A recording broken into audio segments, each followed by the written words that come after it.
नमस्कार दोस्तों। अकबर का जन्म राजपूत शासक राणा अमर साल के महल उमरकोट में हुआ था। यहाँ बादशाह हुमायूं अपनी हाल की विवाहित बेगम हमीदा बानो बेगम के साथ शरण लिए हुए थे। इस पुत्र का नाम हुमायूं ने एक बार स्वप्न में सुनाई देने के अनुसार जलालुद्दीन मोहम्मद रखा। मुगल अंपायर शुरू हुआ 1526 में जब बाबर आया, लेकिन बाबर भी ज्यादा दिन तक जिया नहीं, क्योंकि वह लगातार 4 साल तक युद्ध करता रहा। उसे कभी भी पीस नहीं मिला। उसके कुछ साल बाद ही हुमायूं दोबारा भारत आया, लेकिन वह भी ज्यादा दिन तक जिया नहीं, क्योंकि वह एक बार सीढ़ी से उतर रहा था और सीढ़ी से गिरने के बाद उसकी मृत्यु हो जाती है। पूरे इतिहास में एकदम फर्जी मृत्यु हुमायूं की हुई थी, जो कि सीढ़ियों से गिरने की वजह से हुई थी। उसके बाद आता है अकबर, और पानीपत के सेकंड बैटल के बाद अकबर का रूल स्टार्ट हो जाता है। अकबर को एक एक्सपेंशनिस्ट राजा भी कहा जाता है। उसे एक्सपेंशनिस्ट इसलिए कहा जाता है क्योंकि वह अपने शासन को, वह अपने साम्राज्य को पूरे भारत भर में फैलाया हुआ था। उसने पूरे भारत भर में कब्जा कर लिया था। भारत ही नहीं, वह अफगानिस्तान तक भी पहुंच गया था। अकबर को एक सेक्युलर और एक स्पेशलिस्ट राजा के रूप में जाना जाता था। कुछ चीजें अकबर की बहुत गलत भी थी और कुछ चीजें बहुत सही, तथा कुछ ऐसे भी इंसिडेंट इतिहास में अकबर के रहे हैं जिसमें अकबर की बहुत ही क्रूरता देखी गई है। तो इन सब पर हम विस्तार से इस वीडियो में चर्चा करने वाले हैं। तो इस वीडियो में आप सभी लोग बने रहिए। चलिए हम इस वीडियो को स्टार्ट करते हैं। अकबर तो वैसे पढ़े लिखे नहीं थे, लेकिन इनको पढ़ने का बहुत ही ज्यादा शौक था। इसीलिए आप देखेंगे कि इनके पास एक बहुत बड़ी लाइब्रेरी थी, और उन्होंने कुछ आदमी को सेट कर रखा था कि जब ये सोने जाएंगे या फिर जब ये खाली रहेंगे तब वो लोग इनको पढ़कर सुनाएंगे। इसीलिए थोड़ा पढ़ते पढ़ते ये बहुत ही माइंडेड दिमाग के हो गए थे। और जैसा कि आप सभी लोग जानते हैं कि जो इंसान पढ़ता लिखता है उसका दिमाग बहुत ही इंटेलेक्चुअल हो जाता है। तो जो अकबर थे वो बहुत ही इंटेलिजेंट और बहुत ही इंटेलेक्चुअल वाले पर्सन थे। 14 फरवरी 1556 को अकबर का कोरोनेशन हुआ, और जो इनके संरक्षक थे बैरम खां को ये बोला गया था कि जब तक अकबर बड़े ना हो जाएं तब तक ये जो है पूरे शासन को रूल करेंगे बैरम खां, और जो राजा होगा वह राजा अकबर ही होंगे। अकबर पूरे भारत पर शासन करता था, यानी कि उसने पूरे भारत को अपने कब्जे में कर रखा था। इसके साथ साथ में भारत नहीं बल्कि वह कांधार तक पहुंच गया था। अकबर को ग्रेट इसीलिए कहा गया है क्योंकि अकबर कभी भी कोई भी लड़ाई हारा नहीं। यह ज्यादातर लड़ाई नहीं लड़ता था कि लड़ो। यह जो है बहुत ही इंटेलिजेंट राजा था। यह बहुत ही दिमाग से काम लेता था। यह ज्यादातर क्या करता था, यह मैरिटल अलायंस बनाता था, यानी कि अगर कहीं पर यह किसी भी राजा से जीतता था तो उसे मारता था या फिर उसे गुलाम नहीं बनाता था, बल्कि उसके यहाँ से वह शादी कर लेता था, जिससे वह रिश्ता भी बना रहता है उस राजा से, और इसके साथ साथ उस राजा को उसका राजपाट दे देता है और कहता है कि आप हमारे अंडर में काम करो, आप हमें कर देते रहो और आप अपने राज्य को संभालो। जोधा अकबर मूवी आपने देखी कि नहीं कि किस प्रकार से वह मैरिटल अलायंस करता था। वह हर एक धर्म का सम्मान करता था, कोई भी हो। वह किसी को थोपता नहीं था, किसी के ऊपर थोपता नहीं था, किसी से जबरदस्ती नहीं करता था कि आप इस धर्म का पालन करें। आपको जिसकी इच्छा हो, जिस धर्म की इच्छा हो, आप उस धर्म को मान सकते हैं। अकबर की चाहने वाले मुसलमानों में भी थे, और जो हिंदू थे हिंदू में भी अकबर को बहुत ज्यादा चाहने वाले थे। यह किसी के ऊपर जोर जबरदस्ती नहीं करता था। 1560 आते आते जो अकबर थे वह काफी यंग हो गए थे, यानी कि वह लगभग 18 साल के हो गए थे, और वह चाहते थे कि अब बैरम खां की छुट्टी कर दी जाए, क्योंकि वह बड़े हो गए थे। अब वह खुद शासन करना चाहते थे, लेकिन बैरम खां के होते हुए वह ऐसा नहीं कर सकते थे। इसीलिए उन्होंने अपनी मदर से कहा कि बैरम खां को आप कहीं पर भेज दीजिए। इसीलिए उनकी मदर ने बैरम खां को हज करने के लिए मक्का भेज दिया, लेकिन हज करने जाते वक्त बैरम खां की दुश्मनों ने हत्या कर दी थी। और अब लगभग में 50-60 के बाद से अकबर का शासन शुरू होता है, और अकबर ने अपने मिलिट्री में जबरदस्त परिवर्तन किया। अब 1560 में अकबर के पास पूरी ताकत थी, पूरा शासन अकबर के हाथ में था, और अब अकबर ने अपना मिलिट्री ऑपरेशन करना स्टार्ट किया। अगर अकबर को देखा जाए तो उनका एक साइड था कि वह बहुत ही अच्छे इंसान थे, लेकिन वहीं पर अगर उनका दूसरा साइड देखा जाए तो वह बहुत ही खतरनाक टाइप के इंसान भी थे। उनको रिबेल करना बहुत ही नापसंद था। अगर कोई भी उनके खिलाफ रिबेल करता था, आवाज उठाता था, तो उसे तुरंत ही मरवा देते थे। उसका अंदाजा इसी से लगाया जा सकता है कि उन्होंने अपने मिनिस्ट्री में एक नया स्पेशल कानून लाया कि उनसे कोई भी मुगल क्वेश्चन नहीं कर सकता है, किसी प्रकार का क्वेश्चन उनसे नहीं पूछा जा सकता है। तो इस प्रकार था उनका राजपाट। कई बार अकबर को मारने का भी प्रयास किया गया, कई लोग उनका विद्रोह किए, लेकिन जानते हैं कि जो अकबर था वह बहुत ही इंटेलेक्चुअल पर्सन था, बहुत ही इंटेलिजेंट रहा था, और उसकी जो अब सेना थी वह भी बहुत बड़ा हो गया था और वह बहुत ताकतवर हो गया था। इसीलिए जो भी उसका विद्रोह करता या फिर जो भी उसके रास्ते में आता वह उसे खत्म कर देता था।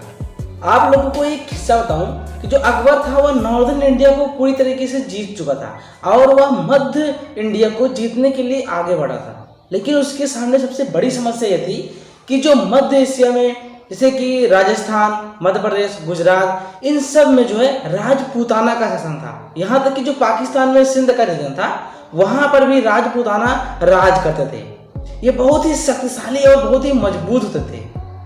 इनके पास लगभग 18 प्रिंसी स्टेट इनके अंडर में आते थे, आप सोच सकते हैं। और ये अकबर को भली बात पता था कि अगर वह डायरेक्ट इनसे युद्ध करने जाएगा तो वह कभी भी इनसे जीत नहीं पाएगा, उसको मुंह की खानी पड़ेगी।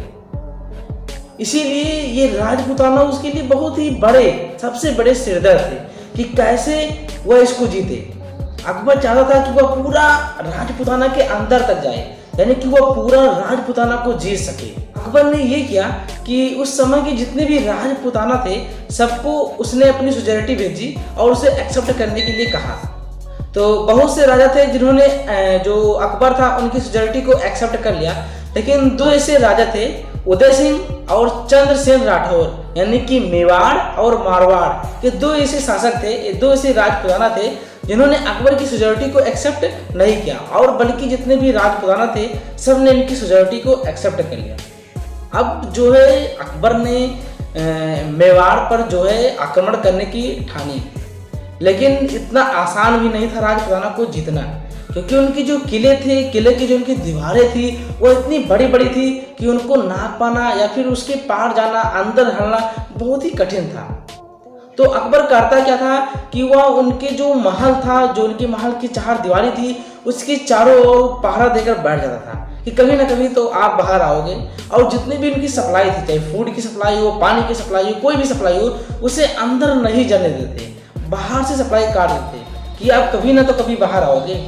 और लगभग 4 महीने के बाद 1568 में वो लोग युद्ध हुआ और अकबर ने जो है सबका सर जो है धड़ से अलग कर दिया, और जो उनका जो करते थे कि वो पिरामिड के आकार में उनके सर को रख कर मतलब कि बनाते थे, मतलब कि एक पिरामिड का आकार बना देते थे उनका सर को काट कर। 30,000 लोगों का सर उन्होंने काट दिया था इस युद्ध में। अब यहाँ अकबर ने लगभग सभी राजपूताना पर जो है कब्जा कर लिया था, केवल एक बचा था जो कि मेवाड़ था, यानी कि उदय सिंह, क्योंकि वहाँ पर उदय सिंह के जो बेटे थे महाराणा प्रताप, जिसके बारे में आप काफ़ी कुछ सुने होंगे कि 6.5 फुट का इंसान, जो कि बहुत ही बड़े वॉरियर थे, जिनका अकबर भी बहुत ही सम्मान करता था।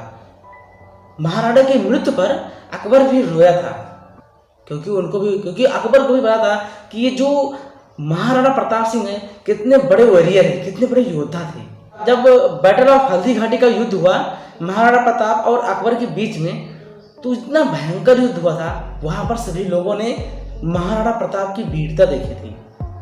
इतना बेहतरीन योद्धा थे, इतनी तगड़ी, वहां पर खून की नदियां पूरी तरीके से बह गई थी। वहां पर उन्होंने जो है महाराणा प्रताप की वीरता देखी थी। सबसे इंटरेस्टिंग बात तो ये है कि जो अकबर था वह खुद युद्ध नहीं लड़ता था, कभी मानसिंह को लड़ता था, कभी बैरम खां को लड़ता था, वह मतलब कि खुद युद्ध नहीं लड़ता था, वह तो बाहर से बैठ कर नजारा देता था। जो ये युद्ध हुआ हल्दी घाटी का महाराणा प्रताप और अकबर के बीच में, तो इसमें जो महाराणा प्रताप थे वह हार गए। मेवाड़ को जीतने के बाद, यानी कि राजपूताना को जीतने के बाद अकबर बहुत ही खुश हुआ।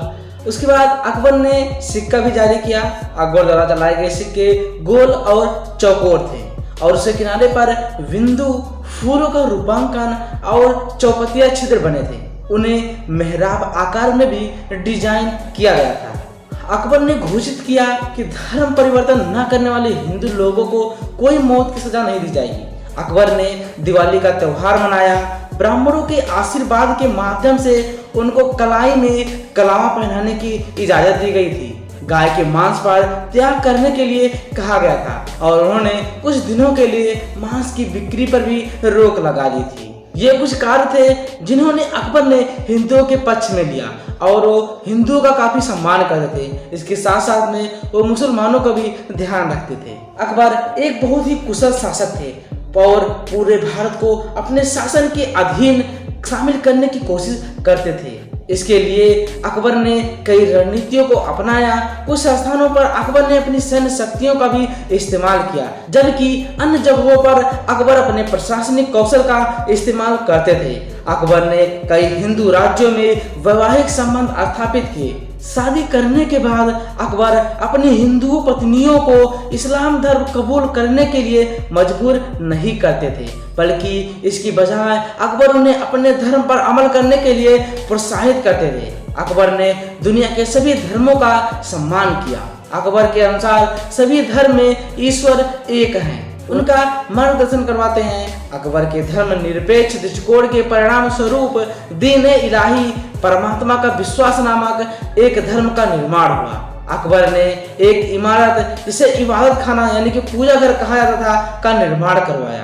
अकबर के दरबार में 9 रत्न थे, जिसमें अकबर ने हिंदू और मुस्लिम का न भेदभाव करते हुए दोनों लोगों को शामिल किया था। उनकी बुद्धिमत्ता, उनकी इंटेलेक्चुअल और उनके इंटेलिजेंस के बेसिस पर इसमें लोग शामिल थे। इनके 9 रत्न में आते थे अबुल फजल, फैजी, तानसेन, बीरबल, राजा टोडरमल, राजा मान सिंह, अब्दुल रहीम खाने खाना, फकीर अजीउद्दीन और मुल्ला दो प्याजा शामिल हैं। अकबर की शासनकाल के अंतिम वर्ष शांतिपूर्ण नहीं बीते, क्योंकि अकबर के पुत्र सलीम, जिन्हें बाद में सम्राट जहांगीर के रूप में जाना गया, उसने अकबर के खिलाफ बगावत की। आगरा में अकबर की मृत्यु हुई और सिकंदरा में शव को दफनाया गया, जहां अकबर का शानदार मकबरा आज भी देखा जा सकता है। सो दोस्तों, ये था अकबर की पूरी जीवन कुंडली। इसके बेसिस पर आप ये अनुमान लगा सकते हैं या फिर आप ये डिसीजन ले सकते हैं कि अकबर महान था या फिर शैतान। ये डिसीजन मैं आप सभी लोगों के ऊपर छोड़ता हूँ। आप सभी लोग डिसाइड करिएगा कि अकबर महान था या फिर शैतान था। चलिए दोस्तों, वीडियो को यहीं पर अंत करते हैं। तब तक के लिए जय हिंद।